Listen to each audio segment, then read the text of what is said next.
Hi అండి. అందరికీ నమస్కారం. Welcome to my channel. ఈ వీడియోలో పెన్షనర్లకు సంబంధించి సుప్రీం కోర్ట్‌లో కేసు కొట్టివేత అంటూ అప్డేట్ రావడం జరిగింది. సో, దీనికి సంబంధించిన పూర్తి వివరాలు ఈ వీడియోలో తెలుసుకుందాము. వీడియో అయితే ఎక్కడే గాని స్కిప్ చేయకుండా ఎండ్ వరకు చూసేయండి. అప్పుడే ఇన్ఫర్మేషన్ పూర్తిగా అర్థమవుతుంది. అలాగే వీడియో చూస్తున్న ప్రతి ఒక్కరు వీడియోకి లైక్ చేయండి ఫ్రెండ్స్. ఈ వీడియోని తోటి పెన్షనర్ మిత్రులతో అయితే షేర్ చేయండి. కొత్తగా మన ఛానల్ చూస్తున్నవారు ఇంకా ఎవరైనా సబ్స్క్రైబ్ చేసుకోకపోతే వెంటనే మన ఛానల్ అయితే సబ్స్క్రైబ్ చేసుకోండి. సబ్స్క్రైబ్ చేసుకోవడం వల్ల నేను చేసే ప్రతి ఒక్క వీడియో మీ వరకు రీచ్ అవుతుంది. ఇక ఆలస్యం చేయకుండా వివరాల్లోకైతే వెళ్ళిపోదాము. సో ఫ్రెండ్స్, ఇక విషయానికొచ్చినట్లయితే భారతదేశ వ్యాప్తంగా ఉన్నటువంటి కోట్లాది మంది పెన్షనర్లకు ముఖ్యంగా తమ పదవీ విరమణ తర్వాత వచ్చే ఆర్థిక ప్రయోజనాల విషయంలో సానుకూల మార్పులు కోరుకుంటున్నటువంటి విశ్రాంత ఉద్యోగులకు ఒక అత్యంత కీలకమైన మరియు ఒకంత నిరాశపరిచే వార్త న్యాయస్థానాల నుంచి వెలువడింది. సో పెన్షన్ కమ్యుటేషన్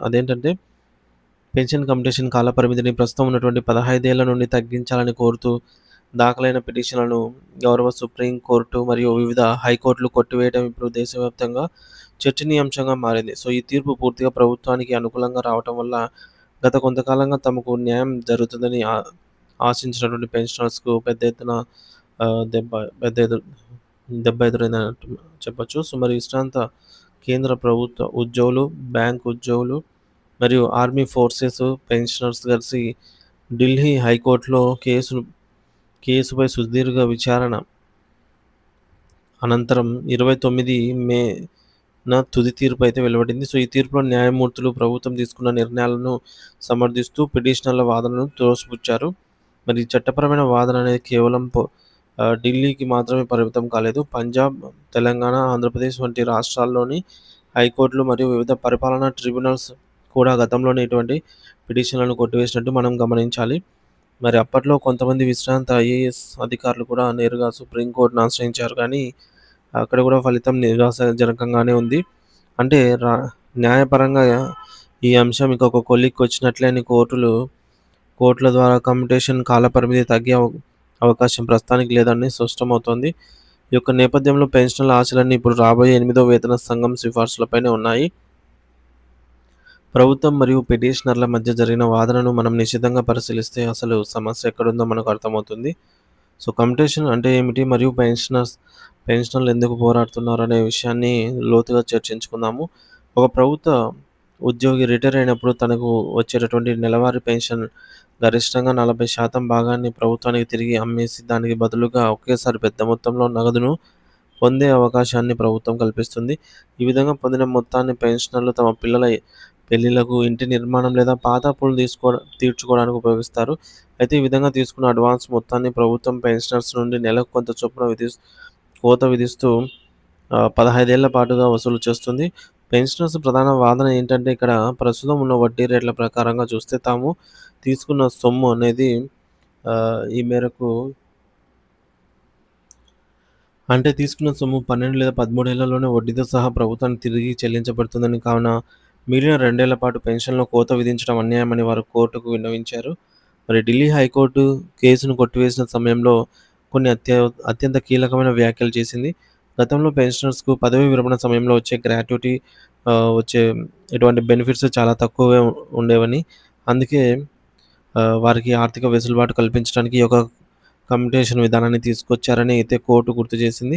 ఇది ప్రభుత్వమే పెన్షనర్లకు కల్పించినటువంటి ఒక గొప్ప అవకాశం అని న్యాయమూర్తులు పేర్కొన్నారు. ముఖ్యంగా కమ్యుటేషన్ తీసుకోవడం అనేది పెన్షనర్ మీద ఎటువంటి ఒత్తిడి లేకుండా జరిగే ఒక స్వచ్ఛంద ప్రక్రియ అని కోర్టు స్పష్టం చేసింది. అంటే ప్రభుత్వం ఎవరిని బలవంతంగా ఈ డబ్బులు తీసుకోమని చెప్పటం లేదు. పెన్షనర్‌కి ఇష్టం ఉంటేనే ఈ యొక్క పథకాన్ని వాడుకుంటున్నారు. ఒకవేళ 15 ఏళ్ల రికవరీ కాలం ఎక్కువ అనిపిస్తే పెన్షనర్ ఆ డబ్బును తీసుకోకుండా మానుకునే హక్కు కూడా ఉందని కోర్టు వివరించింది. ఈ కారణాల రీత్యా ప్రభుత్వం నిర్ణయించిన 15 ఏళ్ల కాలపరిమితి సమర్థనీయమని, దాన్ని తగ్గించాల్సిన అవసరం లేదని కోర్టు తీర్పునిచ్చింది.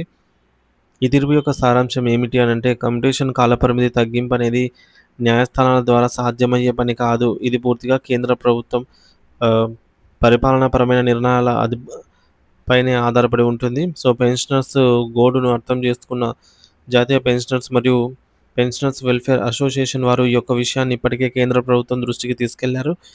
దీనిపై సానుకూలంగా స్పందించిన కేంద్ర ప్రభుత్వం కమ్యుటేషన్ తగ్గింపు అంశాన్ని 8వ వేతన సంఘం ఈ యొక్క టర్మ్స్ ఆఫ్ రెఫరెన్స్‌లో అయితే చేర్చుతామని హామీ ఇచ్చింది. సో, అంటే దీని అర్థం ఏమిటంటే వచ్చే వేతన సంఘం చర్చల్లో ఈ యొక్క అంశం అనేది ప్రస్తావనకొస్తుంది. ఒకవేళ ఎనిమిదో వేతన సంఘం గనుక సానుకూల సిఫార్సులు చేస్తే అప్పుడు మాత్రమే ఈ యొక్క పెన్షనర్స్‌కు మేలు కలిగే అవకాశం ఉంటుంది. సో, మనం ఇక్కడ మరొక ముఖ్యమైన విషయాన్ని గూడా గమనించాలండి. సో, ఈ కమ్యుటేషన్ నిబంధనలనేవి కేంద్ర ప్రభుత్వం రూపొందించినవి. రాష్ట్ర ప్రభుత్వాలు కేవలం కేంద్రం అనుసరించే విధానాలను పాటిస్తాయి కాబట్టి, ఇది రాష్ట్ర ప్రభుత్వాల పరిధిలోని అంశం కాదు. కాబట్టి పెన్షనర్లు తమ రాష్ట్రంలోని నాయకులను లేదా అధికారులను అడిగినా సరే ఫలితం ఉండదు. ఇది నేరుగా ఢిల్లీలోని కేంద్ర ప్రభుత్వం నిర్ణయంపైనే ఆధారపడి ఉంటుంది. ఎనిమిదో వేతన సంఘం నివేదిక వచ్చే వరకు పెన్షనర్స్ వేచి చూడక తప్పదు. కోర్టు ద్వారా తక్షణ ఉపశమనం లభిస్తుందని ఆశించిన వారందరికీ కూడా ఈ తీర్పు నిరాశ కల్పించినప్పటికీ, ఎనిమిదో పే కమిషన్ ద్వారా ఒక శాశ్వత పరిష్కారం లభించే అవకాశం ఉందనేది ఒక చిన్న ఆశ. సో, పెన్షనర్స్ తమ హక్కుల కోసం చేసే పోరాటం ఇప్పుడు న్యాయస్థానాల నుంచి పరిపాలనా విభాగాల వరకైతే మారింది అని చెప్పవచ్చు. సో, కోర్టు తీర్పు ముఖ్యంగా కమ్యుటేషన్ రికవరీ కాలపరిమితిని 15 ఏళ్ల నుంచి తగ్గించాలన్న పిటిషన్లను ఢిల్లీ హైకోర్టు మరియు సుప్రీంకోర్టు అయితే కొట్టివేశాయి. ప్రభుత్వానికి అనుకూలం. ప్రభుత్వం నిర్ణయించిన 15 ఏళ్ల కాలపరిమితి సరైనదేనని న్యాయస్థానాలు తీర్పునిచ్చాయి. స్వచ్ఛంద ప్రక్రియ. కమ్యుటేషన్ తీసుకోవడం అనేది పెన్షనర్ల వ్యక్తిగత ఇష్టమని, ఎవరూ బలవంతం చేయటం లేదని కోర్టు అభిప్రాయపడింది. గత వైఖరి. ఆంధ్రప్రదేశ్, తెలంగాణ మరియు పంజాబ్ వంటి రాష్ట్రాలను హైకోర్టులు గతంలో ఇదే తరహాలో కేసులను కొట్టివేశాయి. ఇక ఎనిమిదో వేతన సంఘం. ఈ సమస్యకు పరిష్కారం లభించాలంటే ఎనిమిదో వేతన సంఘం సిఫార్సులు తప్పనిసరి. కేంద్ర పరిధి. ఇది పూర్తిగా కేంద్ర ప్రభుత్వం పరిధిలోని అంశము. రాష్ట్ర ప్రభుత్వాలు దీనిలో నేరుగా అధికారం లేదు. ఇక టర్మ్స్ ఆఫ్ రెఫరెన్స్. కేంద్ర ప్రభుత్వం ఈ యొక్క అన్ని అంశాన్ని కూడా ఎయిత్ పే కమిషన్ పరిధిలోకి తీసుకొస్తామని హామీ ఇచ్చింది. సో, ఒక పెన్షన్ కమ్యుటేషన్ కాలపరిమితిని 15 ఏళ్లకు తగ్గించాలని కోరుతూ దాఖలైనటువంటి కేసుల్లో పెన్షనర్లకు చుక్కెదురైంది. ఢిల్లీ హైకోర్టు మరియు సుప్రీంకోర్టులు ఈ యొక్క పిటిషన్‌ను కొట్టివేస్తూ 15 ఏళ్ల కాలపరిమితి రికవరీ అనేది సమర్థనీయమని తీర్పునిచ్చాయి.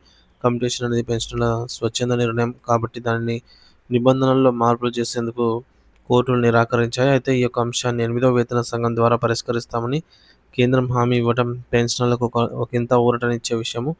మరి న్యాయపరమైన పోరాటం ముగిసిన నేపథ్యంలో ఇప్పుడు అందరి చూపు కూడా ఎనిమిదో వేతన సంఘం వైపే ఉంది. సో, మరి దీనిపై మీ అభిప్రాయం ఏమిటనేది ఖచ్చితంగా కామెంట్ ద్వారా అయితే తెలియజేయండి friends. Thank you for watching this video.